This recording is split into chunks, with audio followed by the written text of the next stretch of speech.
मोठ्या झाल्यानंतर तुम्ही शहाणे नाही होऊ शकत, पण शहाण्या झाल्यानंतर तुम्ही मोठे होणार. Wow. Age and maturity has no guarantee, and therefore the wisdom of your past births can also come. The character of the girl gets cyberbullied by somebody who don't even know. So you don't have to have a physical bully today. And cyber crimes is on a rise. Cyberbullying is a reality. How to tackle it? We have a Chanakya solution to it.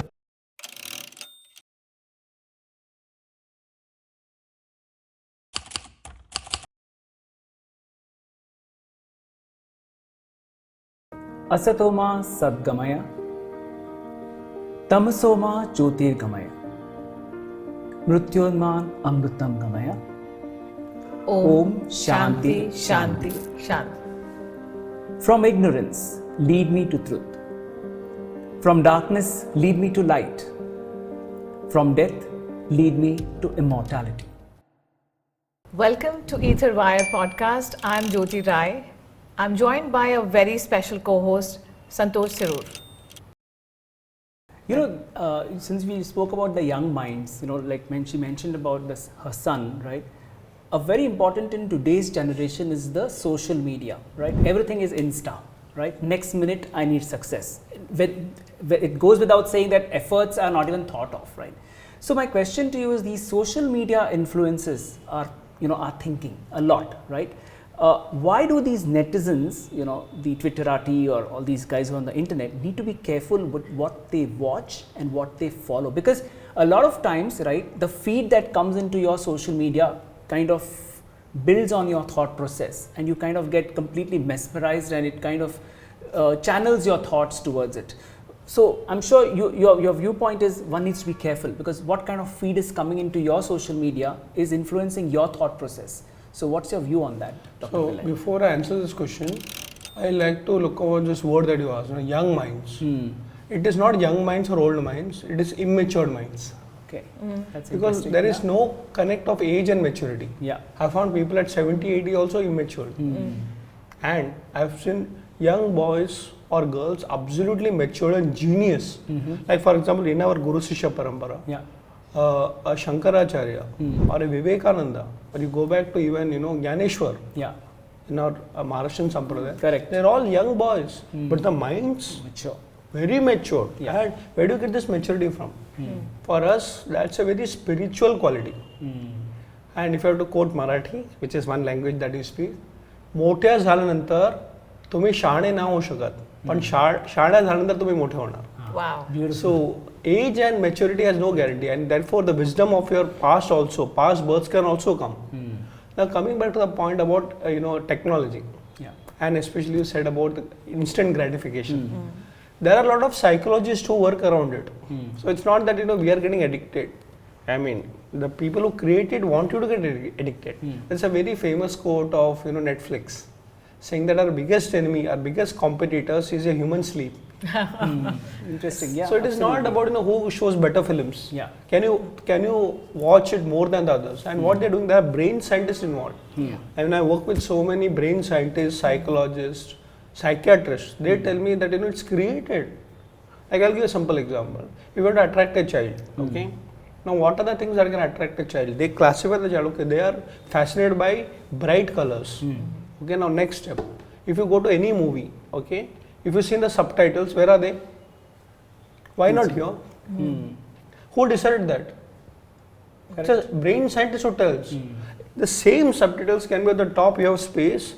It's not on the right, it's not like this, it's here only.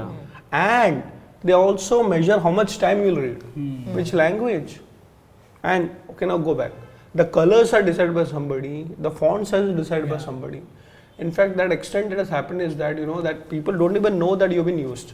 I say it's okay, use technology, but don't get used by technology. In fact, there's a Chanakya solution to this also. Is it? Yeah, in fact, I've written another book for children called Chatur Chanakya. It's a series I'm writing. We are tied up for 35 books. It's like a character called Chatur Chanakya who helps the young minds, in your language, the immature minds, to actually get not used by technology, but use technology. The first series was called Chatur Chanakya versus the Himalayan problem. Oh. So there's a case that we took bullying. I'm sure every parent is worried about.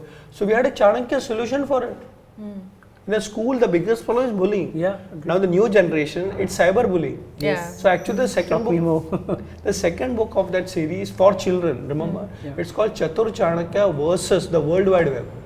Wow. And there's a girl who actually, the character of the girl gets cyberbullied by somebody who don't even know. So you don't have to have a physical bully today. Cyber crimes is on a rise. Cyberbullying is a reality. How do you tackle it? We have a Chanakya solution to it. Now coming back, because it is becoming like a mass movement, everybody says if I'm not on internet, or if I'm not on Insta, or if I'm not on LinkedIn, if I'm not on YouTube, then I'm not relevant. But the point is that, yes, use all these tools, but can you put a break to it if required? Like, right now we're doing a shooting, we have kept our mobiles away. Correct. At this point, consciously, we are not addicted to FOMO. Fear of missing out. But you always say, this is more important, prominent, priority is this. Let's do it, and then first thing you'll pick up is your mobile.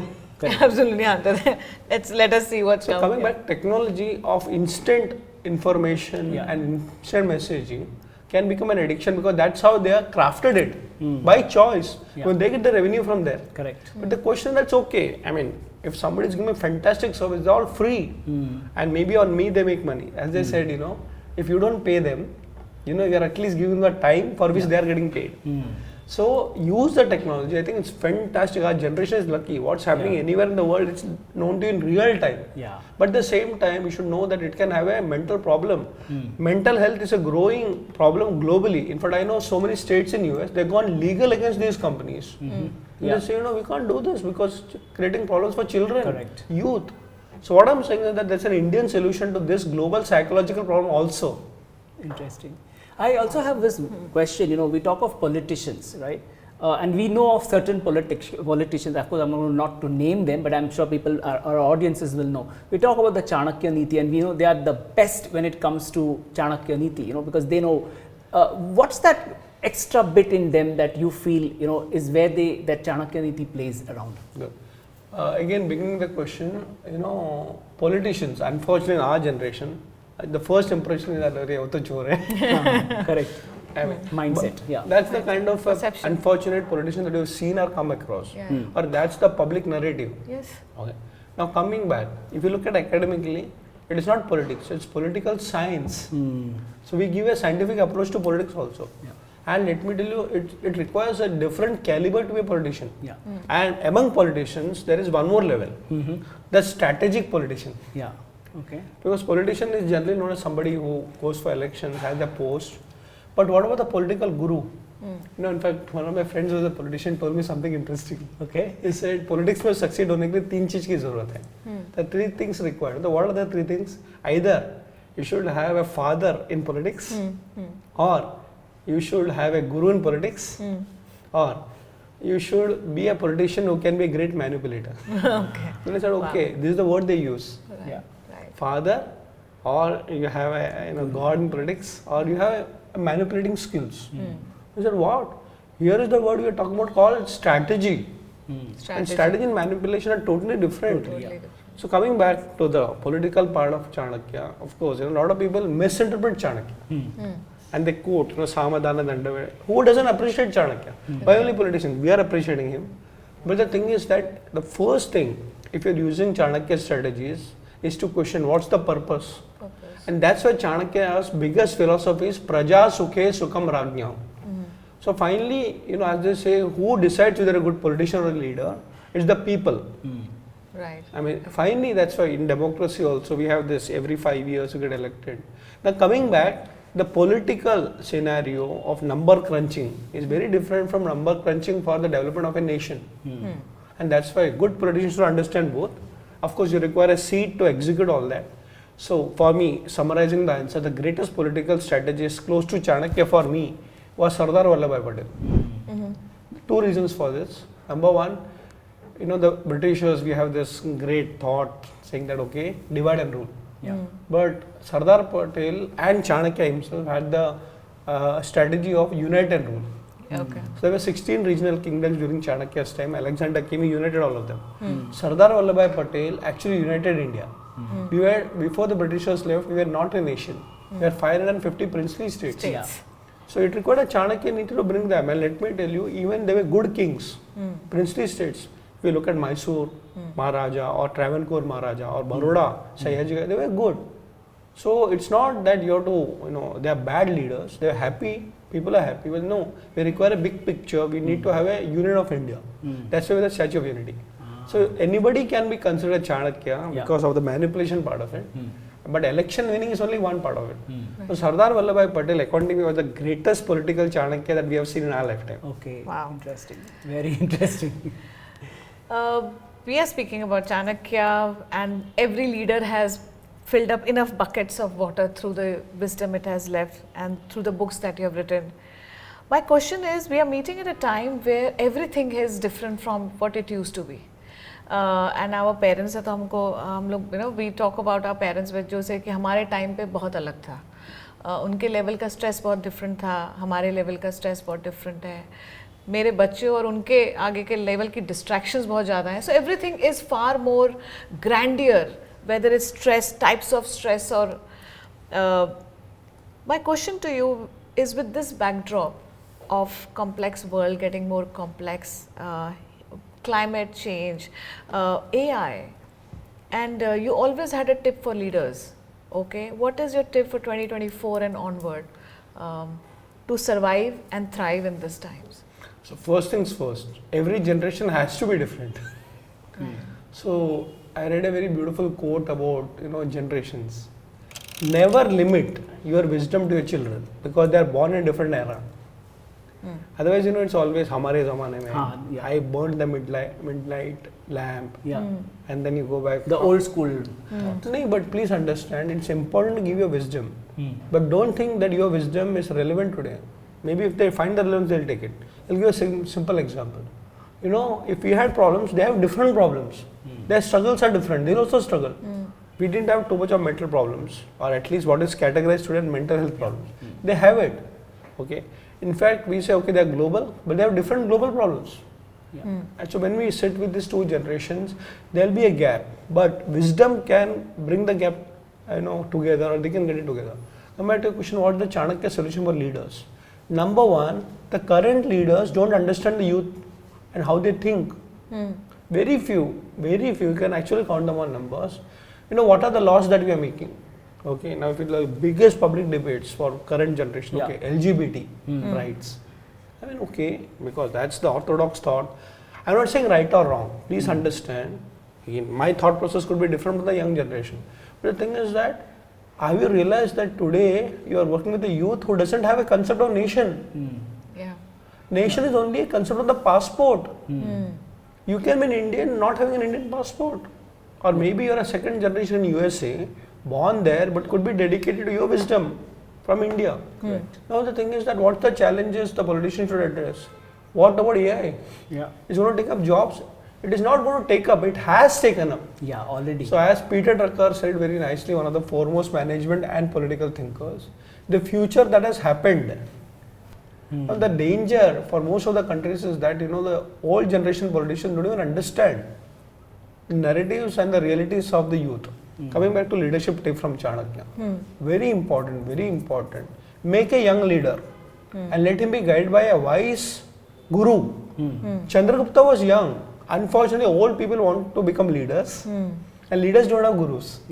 So I would say that with our so-called wisdom of the past, we should guide them. But youth only should be a leader. That's a Chanakya principle. And by the time the youth is selected, they're already becoming middle age. Right. The older you are inflexible. It happens with a lot of our habits, the way we dress, the way we eat, the way we think, and it's not progressive. So many times, the so-called 50 plus, most of us who are in that generation feel it, that we think more about the past because we have a great past, but the youth only has a future. So they think it forward looking. Absolutely. Right. So I think it's very important to have more young leaders guided by wise people with a lot of experience of a previous generation. Wow. So basically you are hinting about bring the age of the organization lower, right? And the old leaders should really make the way for the younger leaders. No, or they should. How should they go? So a matured organization will have 3 generations. Okay. For example, let's take any organization which is more than 25 years. Okay. It could be corporate, it could be government. Let's take an example of an army, okay, because I work with them. Now, if you look at an army officer, they're leaders. There are 3 generations of leaders in the same army at any given point of time. Yeah. For example, if you get into an army or a navy or air force through an NDA, Yeah. now at the age of 21, you're a commissioned leader. So you may have the badge and the appellate and the rank. But tell me one thing: do you have experience? Just because you could crack that competitive exam, now formally you're a leader. But the institution, the army knows that he's got a rank of leader, but he doesn't have an experience. Now, look at another generation, they may be in the 30s to maybe 50s. Yeah. Now they say they are real leaders. So they're not bachas, they're old. Yeah. The energy level is still there. And there is a generation 50 to 60. They're still not formally retired. Yeah. You know what they do? They get the wisdom of all 3 generations together. Yeah. Because if you look at new age organizations like we said about AI, Yeah. you'll be surprised, they don't have people to guide them. I saw IT 20 years ago was an immature industry. Today people have retired, they are becoming mentoring the next generation. So I would say that any organization can have 3 generations. So the youngest generation should be trained to become leaders. 30 to 50 is actual leadership position. Where they have somebody to guide them, somebody below them to listen to them, but you are actually having the wisdom and the guidance from the top to be a leader. Yeah. And after becoming a leader, many people don't like to give the position. Yeah, that's also. That's also a big problem. Right. I am an eternal leader. Yeah. Why don't you become a leadership guru? So the 50s onwards should be mentors to the leaders and welcome. Yeah. And there's a beautiful Upanishadic thought. Knowledge is always transferred from the grandparents to the grandchildren. Never from the parents to the children. Yeah. So that's why the grandparents are always the carriers of wisdom. Yeah. Parents will always have that attachment and the anger. They don't have time anyways. Yeah. True. So a good ecosystem has got all the 3 generations staying together. The best business families actually have 3 generations staying together because they don't learn business in the B school, not only in the offices but also by the wisdom of the grandparents who run the business in their generation, old school with a new idea. Yeah, that's Awesome. interesting. Yeah. This is so fantastic. So if you feel you have missed the beat, it's because your parents did not pass on some knowledge to you. If you have daddy issues, probably it's coming because of the skipping of the knowledge that didn't got transferred. But in nutshell, I think this is a lot more to explore, discover through various shades of Chanakya. And of course, 1 episode, 2 episodes, maybe 10 dozens won't help. The best thing about art of thinking is that it's certainly an art, but it's an art that everybody can do it. We all are artists. Stay tuned.